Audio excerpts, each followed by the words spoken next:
Many years now, throughout the several thousand videos that I've recorded on YouTube, I often had a ongoing saying, and that was another story for another day. Some things, some spiritual knowledge can take some time to absorb for people.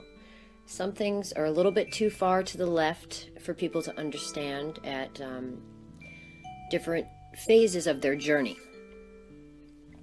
Now, this is where I come to one of the stories for saving for another day that it's time to speak about today, and that is the black cube, or the black stone, or the Kaaba stone, aka the cube. Now, I've mentioned this stone many times, but never got into it in detail. I was going to start this audio series and just put it all out on the internet for free. And as I was starting to collect this information, I really received the divine guidance from our Heavenly Father that this was information that was not quite something that the entire public could handle at this time. That eventually all would know the truth about the origins of this stone. But for now, there would just be certain people, a select few people, that could possibly really understand and retain this information about this cube and its hold on this planet, on planet Earth. And so what God guided me to do was to create a class that would be ongoing, and that people would have to kind of choose and pay for to decide whether this was the path they wanted to take or not. Now, of course, I struggled with this, and I eventually said, I will do this, but I really need to make it as affordable as possible, because this is still important that as many people as possible know about this. So eventually I will probably release all of this information to the public for free, but for now, if you're listening to this class, I want to thank you for purchasing this audio class and for trusting me with such sensitive information. So I believe now the best thing I can do is get straight into giving you information about this stone. Now, this will be an ongoing series. There is so much to cover. It's really, really hard for me to know where to begin. So the best way that I can begin telling you about this stone is to just literally start from the beginning. And that is what we're going to do here today.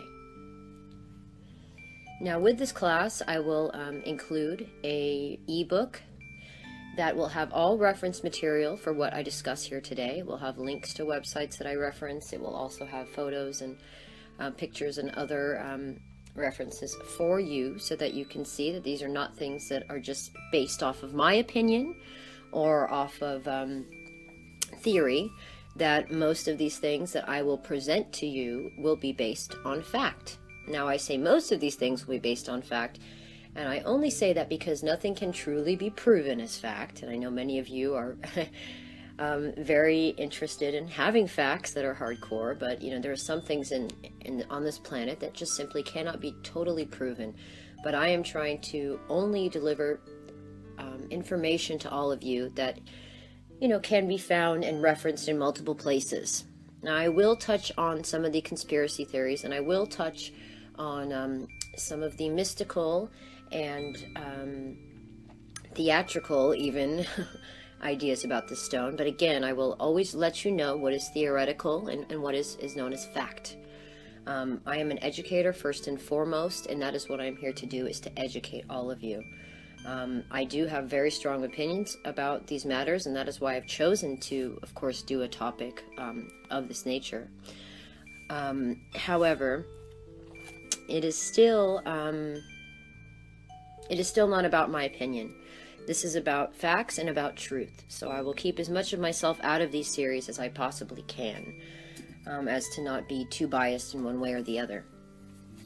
Now, like I said, we'll just start at the beginning, and I will tell you guys about the stone. Now this stone is known as the Kaaba, and that is spelled Kaaba. And there's also an Arabic spelling and translation as well, which will be included in the links in your ebook. And it is also known in Arabic as the cube. Now the cube is a cuboid building at the center of Islam's most sacred mosque in Mecca, Saudi Arabia. It is the most sacred point within this most sacred mosque, making it the most sacred location in Islam. Wherever they are in the world, Muslims are expected to face the Kaaba. For example, when they are outside of Mecca, they have to face towards Mecca when performing salat, which are known as prayers. Now, I even know some people that are living in other countries that are Muslim, and they will use an app on their phone, like a compass app, to kind of show where they are in location to Mecca, and will literally, stop and face that direction. Now, what I know about our Heavenly Father and our Heavenly Mother, or God, as many of you may refer to him as God, God is definitely not an energy or a force that needs to be controlled or needs to be ritualized. Now, of course, with religion and misunderstandings of what we are meant to be doing on this planet and with our time, religion has become this very forced and structured thing. But that is not what our Creator wanted for any of us. So I find it very strange that any God would expect its people to face a stone and pray to it several times a day. I'm not really sure, how that could signify faith.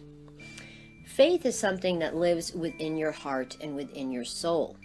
So if you are so focused on a physical stone or a physical aspect outside of yourself, then you are instantly really and truly showing a lack of faith, as opposed to the strength of your faith.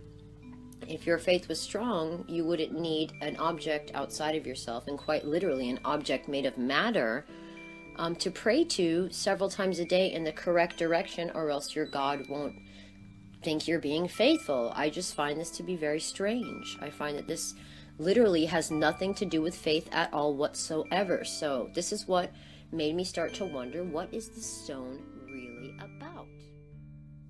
The mosque was actually built around the Kaaba. From any point in the world, the direction facing the Kaaba is called the Qibla. Now, I will probably butcher a lot of names here. I have a very hard time pronouncing the full name of the mosque, which is actually Al-Masjid Al-Haram. So please, please excuse if I do butcher any names, especially for any Muslim people or anyone who speaks Arabic as their native language. I do not mean to offend anyone. I just have a very hard time pronouncing some words. But again, I will reference everything, so if I've mispronounced or if you've misunderstood anything I've said, please do reference all of the notes that I will provide with this teaching. Now, one of the 5 pillars of Islam requires every Muslim who is able to do so to perform the Hajj Pilgrimage at least once in their lifetime. Multiple parts of this require pilgrims to make a tawaf, which is the circumambulation 7 times around the Kaaba in a counterclockwise direction. So what they mean by a circumambulation is they're literally walking around the stone 7 times in a counterclockwise direction. So here we go. Not only do they have to physically face the stone 5 times per day, but they have to walk around the stone 7 times per day. So here we go with limits and numbers again. So this is what is bringing, red flags up to me. Why would all of these rules be placed around any god, unless there was some level of manipulation going on? Now, multiple parts, sorry about this. The tawaf is also performed by pilgrims during the Umrah, which is known as their lesser pilgrimage. However, the most interesting times are during the Hajj, when millions of pilgrims gather to circle the building on the same day. In 2013, the number of pilgrims coming from outside the Kingdom of Saudi Arabia to perform this was officially reported as 1,379,531,000. In 2014, Saudi Arabia reported having completed Hajj permits for almost 14 million international pilgrims and almost 64,000 for local residents. So as you can see, the numbers are increasing and increasing and increasing every year. So clearly, this is something that is spreading fast. Now we will go into the lexicology a little bit about the building. And the building is known by many names, including Beit Atiq, meaning the ancient house, referring to its construction by Abraham, or Ibrahim, in ancient time periods. Allah's house, or the house of Allah, Beit Ula, God's house, or the house of God, the sacred house, transliterated as Beit al-Haram, and Beitu il-Haram, and the ancient house. The Arabic word Kaaba comes from the Arabic Kaaba, meaning square house, which in turn comes from Kaab, meaning cube, or Ka'ab, meaning cube. Its equivalent or replica in heaven, which in the Islamic traditions is situated above the Kaaba, is known as Beit al-Mamur, which is how Muhammad described it after narrating about his Isra and Miraj journey. Okay, now we will get into the architecture and the interior. But before we get far into that as well, I do want to mention why they mentioned, or why they referenced it being constructed by Abraham. I found that very interesting that they actually admit that openly, because the very strange thing that I have found over the years in my research about the actual structures around there is how much of a connection to Solomon's temple all of these things have. In fact, the Temple Mount is actually built on top of Solomon's temple, which I find very strange that they have not allowed anyone, not a single human being, nor archaeologist, nor anyone has been allowed to go down into Solomon's temple to excavate it, to study it, to find out what is down there. However, they were allowed to build a massive temple up on top of that. I just find that to be another very strange thing. But this is what we will touch on, and what we will unfold upon as this journey continues. Okay, now back to the architecture and the interior. The Kaaba is a bricked cuboid structure, which is made of granite quarried by nearby hills. The Kaaba stands upon a 250 centimeter or 98-inch marble base that projects outwards about 35 centimeters or 14 inches and is approximately 13.1 meters or 43 feet high, with sides measuring 11.3 meters or 36 feet high. Inside the Kaaba, the floor is made of marble and limestone. The interior walls, measuring 13 meters by 9 meters, are clad with tiled white marble halfway to the roof, with darker trimmings along the floor. The floor of the interior stands about 2.2 meters above the ground area where the tawaf is performed. Now, the wall directly adjacent to the entrance of the Kaaba has 6 tablets inlaid with inscriptions, and there are several more tablets along the other walls.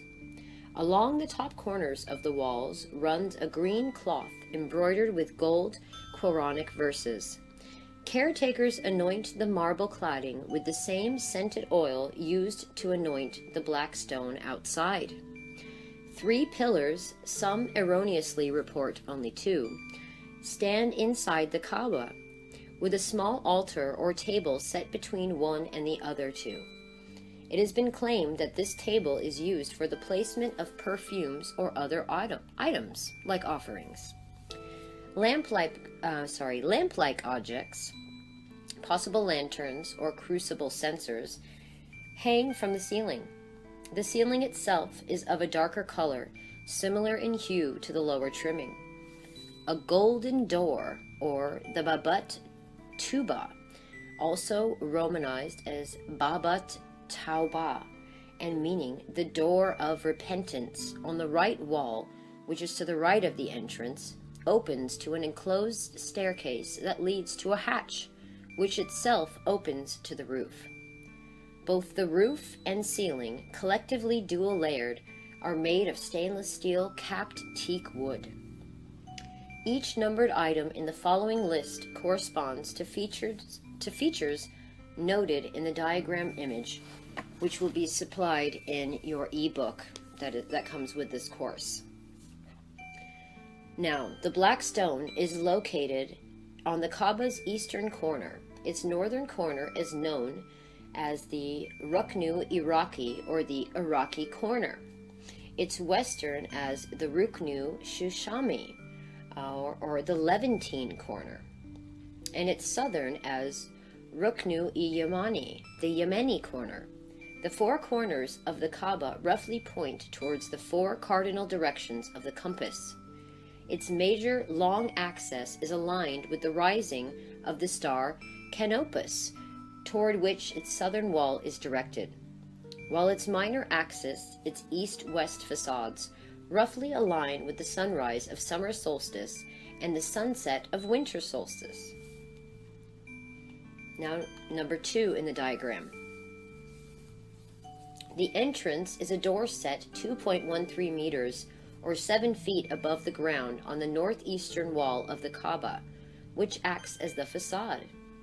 In 1979, the 300-kilogram gold doors made by chief artist Ahmad bin Ibrahim Badir replaced the old silver doors made by his father, Ibrahim, in 1942.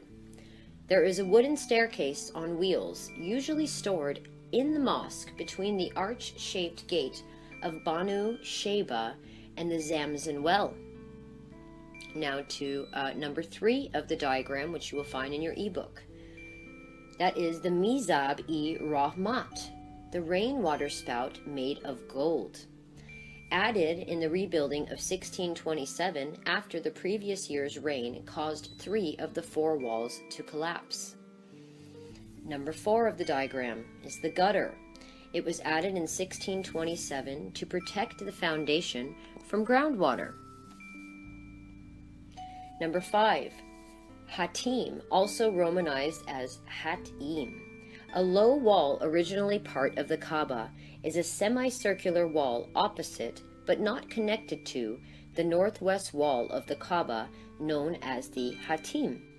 This is a 90 centimeter in height and 1.5 meter in width, and it is composed of white marble. At one time, the space lying between the Hatim and the Kaaba belonged to the Kaaba itself. And for this reason, it is not entered during the Tawaf. And number 6, the Al-Mu'tazzam, the roughly 2 meter space along the wall between the black stone and the entry door.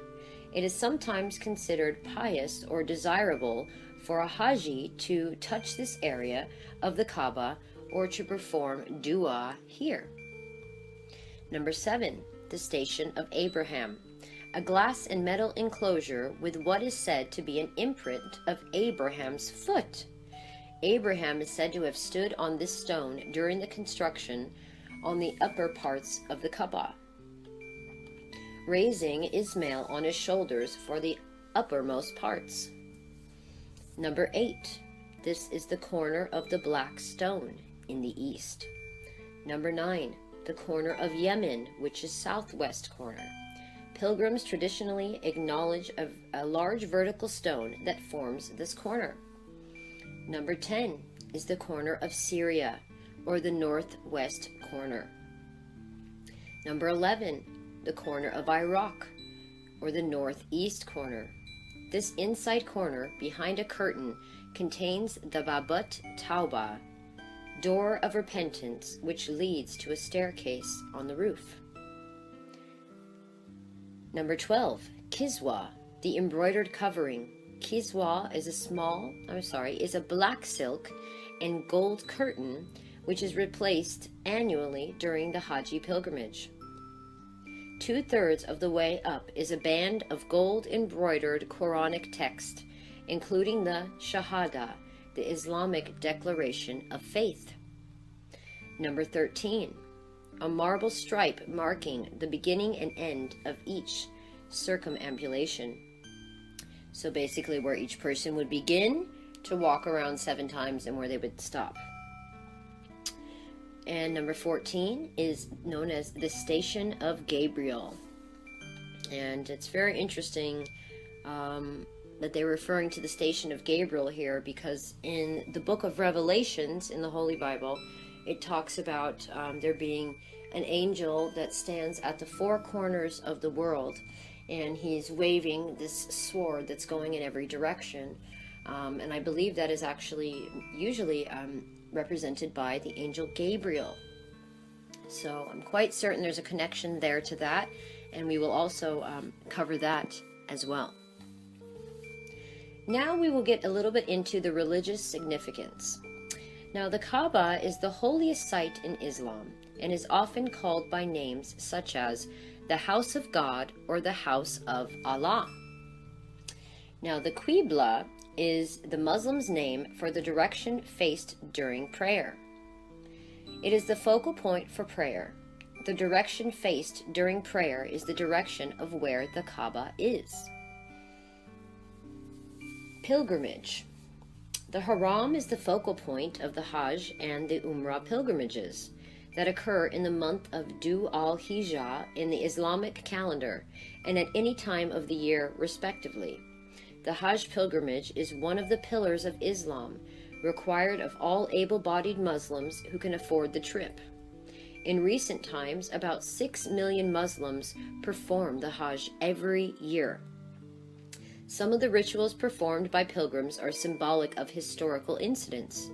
For example, the episode of Hagar's research for water is emulated by Muslims as they run between the 2 hills of Safa and Marwa whenever they visit Mecca. The Hajj is associated with the life of the Islamic prophet Muhammad from the 7th century, but the ritual of pilgrimage to Mecca is considered by Muslims to stretch back thousands of years to the time of Sayyidina Ibrahim, or the time of Abraham. Now, I will also include some photos for you as well, so you can see the pilgrims performing the tawaf. And it is just amazing. I have never seen so many people in one place, especially doing the same type of movement. It's almost quite haunting, really, to see it in action. So I will, of course, leave some reference photos for you in the ebook as well. Now, I would like to go into a little bit of the history. Now, according to tradition, the Kaaba was built by Abraham, or Ibrahim. It is stated in the Quran that this was the first house that was built for humanity to worship Allah, or God. In the Pre-Islamic Era, writing in the Encyclopedia of Islam, Wen Sink identifies Mecca with a place called Makoraba, mentioned by Ptolemy, and found in a 3rd century BC map which suggests that the Makoraba was Mecca. In her book, Islam, a Short Story, Karen Armstrong asserts that the Kaaba was at some point dedicated to Hubal, a Nabatean deity, and contained 360 idols that probably represented the days of the year. In Guillaume's translation of Ibn Ashaq, an early biographer of Muhammad, the Kaaba itself was addressed using a feminine grammatical form. Circumambulation was often performed naked by men and almost naked by women, and linked to ancient fertility rites. So that is quite different from what we know today, where the women must wear burqas and be covered, and the men as well. So this really makes us wonder, is this an old Celtic pagan type of ritual? Is this an old ancient fertility ritual? You know, what is this place really about? We know now what they are advertising it to be, or presenting it to be, or representing it to be, but that basically is not the 100% truth of it all. So we must dig a little bit deeper. By Muhammad's day, the Kaaba was venerated as the shrine of Allah, the High God. Once a year, tribes from all around the Arabian Peninsula, whether Christian or pagan, would converge on Mecca to perform the Hajj, marking the widespread conviction that Allah was the same deity worshipped by monotheists.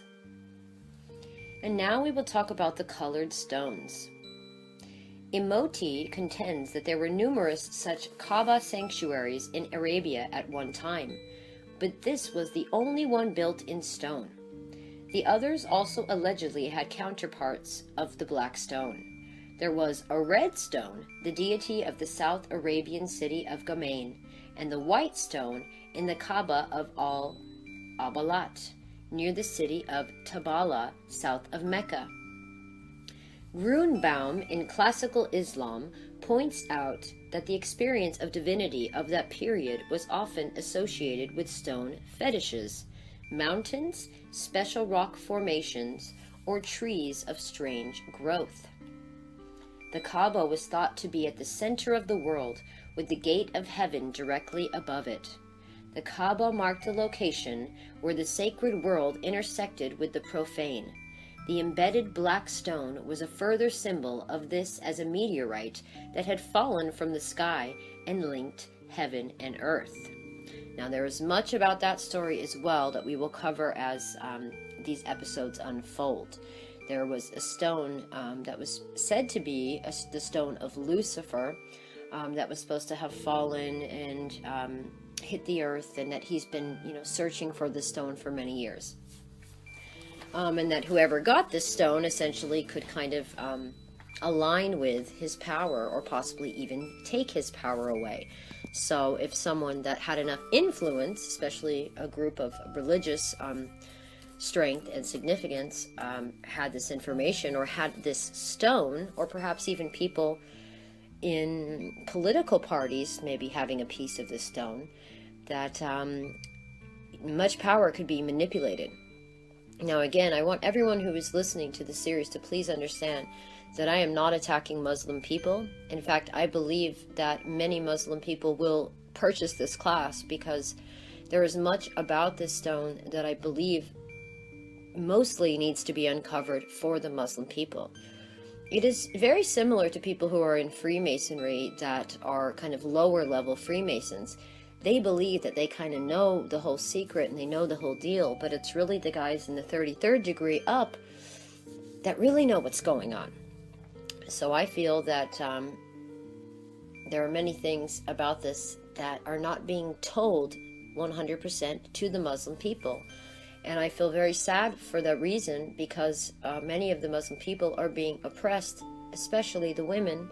And this is mostly based upon these religious beliefs that I believe have been manipulated over and over and over again throughout history. And it is so important that we understand why we feel the need to have a religion, why we feel the need to have structure and to do things in a specific way, why we basically believe that our natural human being, as in our actual being at our core, our soul, is not enough in the way that it is, that we have to do all of these things outside of ourselves to be one with God. Well, if God created us, then He created us perfectly. We should not need anything outside of ourselves to be accepted by Him. He created us. We are part of Him. And so this is why I want to teach you all as much as I can about this stone. Okay, and I will go ahead and continue a little more now. According to Sarwar, about 400 years before the birth of Muhammad, A man who descended from Qatan was the king of Hijaz, the northwest section of Saudi Arabia, which encompassed the cities of Mecca and Medina, had placed a Hubal idol onto the roof of the Kaaba. This idol was one of the chief deities of the ruling Quraysh. The idol was made of red agate and shaped like a human, but with the right hand broken off and replaced with a golden hand. When the idol was moved inside the Kaaba, it had 7 arrows in front of it, which were used for divination. Now, I find it very strange that the right hand of this idol would be chopped off and replaced by a golden one, because the right hand is often used to refer to God and using, taking the next right action. So if you chopped off your right hand, right hand really represents God and faith, and then left hand really represents the self. So if you're chopping off your right hand and replacing it with a gold hand, I would assume that would show the symbolism of materialism, or would be symbolic of materialism. Gold really would mean nothing to God because he is a divine being who is of formless spirit. He is not of matter as we are of form and matter down here. This is where, again, and the fact that the entire building itself is so heavily made of gold, it just has to make you wonder what that is all about. So we will cover that a little bit more in the upcoming classes. Now, to maintain peace among the perpetually warring tribes, Mecca was declared a sanctuary where no violence was allowed within 20 miles of the Kaaba. This combat-free zone allowed Mecca to thrive not only as a place of pilgrimage, but also as a trading center. Edward Gibbon suggested that the Kaaba was mentioned by ancient Greek writer Diodorus Siculus before the Christian era. The genuine antiquity of Kaaba ascends beyond the Christian era. In describing the coast of the Red Sea, the Greek historian Diodorus has remarked, between the Thamudites and the Sabians, a famous temple whose superior sanctity was revered by all the Arabians. The linen or silken veil, which is annually renewed by the Turkish emperor, was first offered by the Homerites, who reigned 700 years before the time of Muhammad. And that was by Edward Gibbon, Decline and Fall of the Roman Empire, Volume 5, pages 223 through 224. In Meccan Trade and the Rise of Islam, Patricia Crone argues that the identification of Makaraba with Mecca is false, and that Makaraba was a town in southern Arabia in what was then known as Arabia Felix. Crone was responded to by Amal Muhammad al-Raubi in a response to Patricia Crone's book. G. E. von Grunbaum states, Mecca is mentioned by Ptolemy. The name he gives it allows us to identify it as a South Arabian foundation created around a sanctuary. And this was in his book Classical Islam, A History, 600 through 1258 on page 19. And again, I will have all of these texts referenced in the ebook that is provided with this course. Many Muslim and academic historians stress the power and importance of the pre-Islamic Mecca. They depict it as a city grown rich in the proceeds of the spice trade. Crone believes that this is an exaggeration and that Mecca may only have been an outpost trading with nomads for leather, cloth, and camel butter. Crone argues that if Mecca had been a well-known center of trade, it would have been mentioned by later authors such as Procopius, Nonosus, or the Syrian church chroniclers writing in Syriac. The town is absent, however, from any geographies or histories written in the 3 centuries before the rise of Islam. According to the Encyclopedia Britannica, before the rise of Islam, it was revered as a sacred sanctuary and was a site of pilgrimage. According to German historian Edward Glaser, the name Kaaba may have been related to the Southern Arabian or Ethiopian word mikrab, signifying a temple. Again, Crone disputes this etymology. Now we will discuss the construction attributed to Abraham and Ishmael. The Quran states that Ibrahim, together with his son Ishmael, raised the foundations of a house that is identified by most commentators as the Kaaba. Allah has shown Ibrahim the exact site very near to the well of Zamzam, where Ibrahim and Ishmael began to work on the Kaaba's construction in circa 2130 BC. After Ibrahim had built the Kaaba, an angel brought to him the black stone, a celestial stone that, according to tradition, had fallen from heaven on the nearby hill Abu Qubais. Now again, there's the stone falling from heaven, the story I told you guys about earlier about Lucifer, so we will definitely reference that a little more in the future. I just want to cover as much of the facts about the stone directly before I get into referencing the side theories, but we will definitely get there. According to a saying attributed to Muhammad, the black stone had descended from paradise, whiter than milk, but the sins of the sons of Adam had made it black. The black stone is believed to be the only remnant of the original structure made by Ibrahim. Now we will also include conceptual representation photos of the Kaaba, which was built by Ibrahim, and we will also show a reference to the representation of the Kaaba as it stands today, so you can see the comparison in the structures.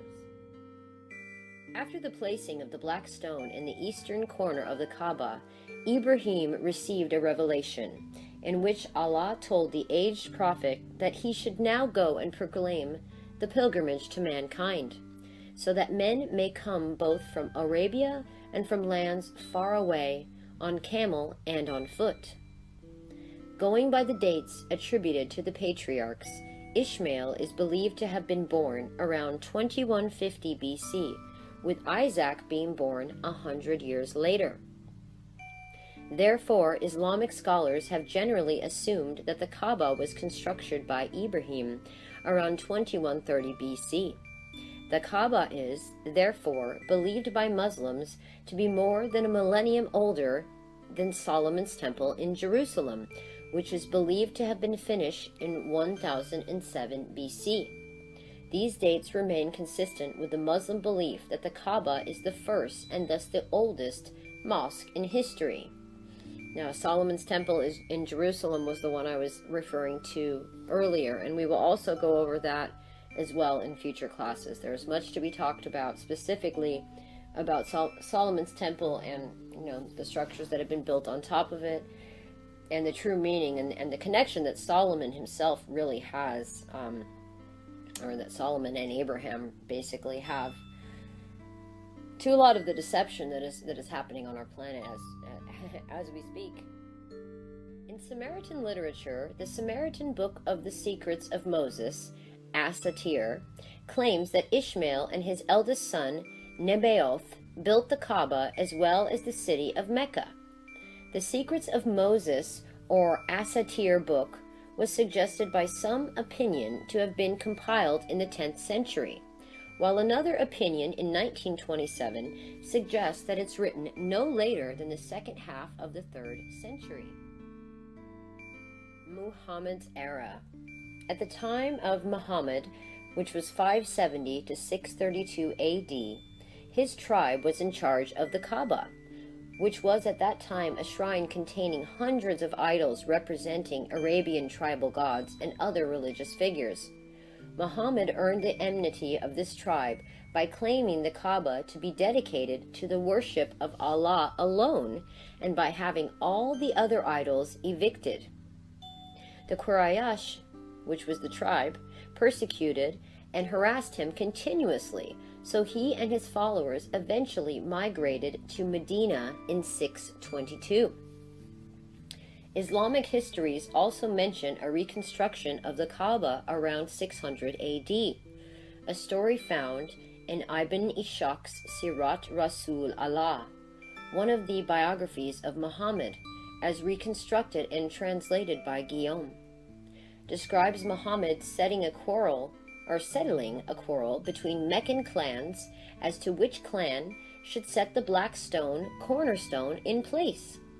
According to Ishaq's biography, Muhammad's solution was to have all the clan elders raise the cornerstone on a cloak, after which Muhammad set the stone into its final place with his own hands. Ibn Ishaq says that the timber for the reconstruction of the Kaaba came from a Greek ship that had been wrecked on the Red Sea coast at Shuayaba, and that the work was undertaken by a Coptic carpenter called Bakum. After this migration, or Hijra, the Muslim community became a political and military force, continuously repelling Meccan attacks. In 630 AD, 2 years after signing the Treaty of Hudaybiyah, the Meccan Quraysh attacked the Bedouin Khuzas, thereby breaking the peace treaty. The Muslims emerged as victors in the battle that followed this incident, and Muhammad entered Mecca with his followers. They proceeded to the Kaaba. He refused, however, to enter the Kaaba where there were idols in it, so he sent Abu and Mughra to remove them. In narration, when Allah's apostle arrived in Mecca, he refused to enter the Kaaba while there were idols in it, so he ordered that they be taken out. The pictures of the prophets, Abraham and Ishmael, holding arrows of divination in their hands, were also carried out. The prophet said, "May Allah ruin them," i.e., the non-believers, for they knew very well that they, Abraham and Ishmael, never drew lots by these divination arrows. Then the prophet entered the Kaaba and said, "Allahu Akbar," in its directions, and came out and not offered any prayer therein. And that was from Book 59 of the Hadith. The Kaaba was rededicated as an Islamic house of worship, and henceforth the annual pilgrimage was to be a Muslim rite, the Hajj, with visits to the Kaaba and other sacred sites around Mecca. Now we will speak about after Muhammad. Now the Kaaba has been repaired and reconstructed many times since Muhammad's day. The structure was severely damaged by fire on October 31st of 683 during the first siege of Mecca. And there was a war between the Umayyads and the Abd Allah ibn al-Zubayr, an early Muslim who ruled Mecca for many years between the death of Ali and the consolidation of Umayyad power. Ibn al-Zubayr rebuilt it to include the Hatim. He did so on the basis of a tradition found in several hadith collections, that the Hatim was a remnant of the foundations of the Abrahamic Kaaba, and that Muhammad himself had wished to rebuild so as to include it. The Kaaba was bombarded with stones in the second siege of Mecca in 692, which the Umayyad army was led by al-Hajjaj ibn Yusuf. The fall of the city and the death of Ibn al-Zubayr allowed the Umayyads under Abdul Malik ibn Marwan to finally reunite all of the Islamic possessions and to end the end of the long civil war. In 693 AD, Abdul Malik had the remnants of al-Zubayr's Kaaba razed and rebuilt on the foundations set by the Quraysh. The Kaaba returned to the cube shape it had taken during Muhammad's time. During the Hajj of 930 AD, the Quraysh attacked Mecca, defiled the Zamzam well with the bodies of pilgrims, and stole the black stone, taking it to the oasis region of eastern Arabia known as Al-Asa, where it remained until the Abbasids ransomed it in 952 AD. The basic shape and structure of the Kaaba have not changed since then. After heavy rains and flooding in 1629, the walls of the Kaaba collapsed and the masjid was damaged. The same year, during the reign of Murad IV, the Kaaba was rebuilt with granite stones from Mecca, and the masjid was renovated. The Kaaba's appearance has not changed since then. Now, the Kaaba is depicted on the reverse of 500 Saudi Riyal and the 2,000 Iranian Riyal banknotes. Now, as far as cleaning the building, it is opened twice a year for a ceremony known as the cleaning of the Kaaba. This ceremony takes place roughly 30 days before the start of the month of Ramadan and 30 days before the start of Hajj. The keys to the Kaaba are held by the Bani Sheba tribe. Members of the tribe greet visitors to the inside of the Kaaba on the occasion of the cleaning ceremony. A small number of dignitaries and foreign diplomats are invited to participate in the ceremony. The governor of Mecca leads the honored guests who ritually clean the structure, using simple brooms. Washing of the Kaaba is done with a mixture of water from the Zamzam well and Persian rosewater. Now, these are a lot of the basic referential facts that cover this black stone. And we've talked a lot about the history. We've talked about the religious significance. We've talked a lot about some of the miscommunications and the misunderstandings. We've talked about how many times it's been restructured and reformatted and taken apart and put back together. And we've also touched on many of these significant or insignificant questions that are surrounding this stone. There is much, much, much more to be uncovered about this, and specifically what I want to get into next is the origin of the black stone itself. Now, there's one specific stone which is known as the black stone, not the black cube, but the black stone, which is part of the black cube. Now, the black stone is the eastern cornerstone of the Kaaba, the ancient stone building towards which Muslims pray in the center of the Grand Mosque in Mecca, Saudi Arabia. It is revered by Muslims as an Islamic relic, which, according to Muslim tradition, dates back to the time of Adam and Eve. So this is that one stone that I was speaking about earlier, the very significant stone. Now, it was venerated at the Kaaba in pre-Islamic pagan times. According to Islamic tradition, it was set intact in the Kaaba's wall by the Islamic prophet Muhammad in the year 605 AD, 5 years before his first revelation. Since then, it has been broken into a number of fragments and is now cemented into a silver frame in the side of the Kaaba. Its physical appearance is that of a fragmented, dark rock, polished smooth by the hands of millions of pilgrims. Islamic tradition holds that it fell from heaven to show Adam and Eve where to build an altar. Although it has often been described as a meteorite, this hypothesis is now uncertain. Muslim pilgrims circle the Kaaba as part of the Tawaf ritual of the Hajj. Many of them try, if possible, to stop and kiss the black stone, emulating the kiss that Islamic tradition records that it received from Muhammad. If they cannot reach it, they point to it on each of their 7 circuits around the Kaaba. Now, again, if they're unable to kiss the stone because of the crowds, they can point towards the stone on each circuit with their right hand. No, not their any hand, just their right hand. In each complete circuit, a person says, "In the name of God, God is great, God is great, God is great, and praise be to God." Once people have kissed the stone, a guard stands ready to push them away.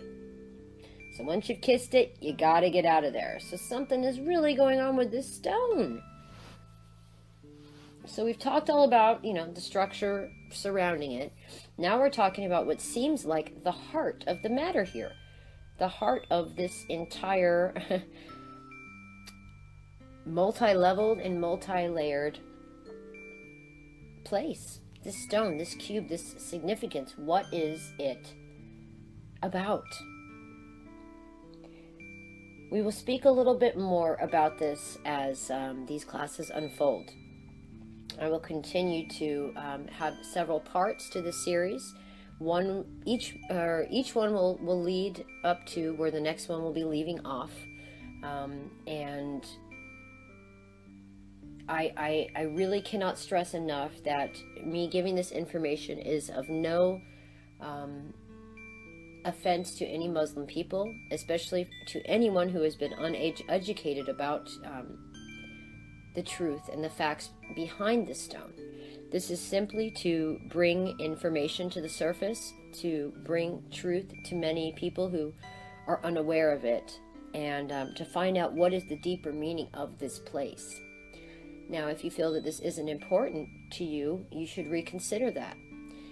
This stone is obviously something very powerful, and I believe there are other parts of the stone in the possession of other very, very powerful and very important people in large political structures throughout planet Earth. If there is something to this stone and it is giving people some type of power, then the people should truly know, what is it? Why are they receiving power? What is the power that they are receiving?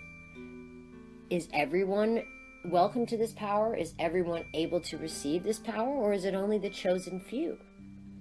It seems to me that this is what the Muslim faith has been kind of selling to people, that they are the chosen people. They must come and do these pilgrimages.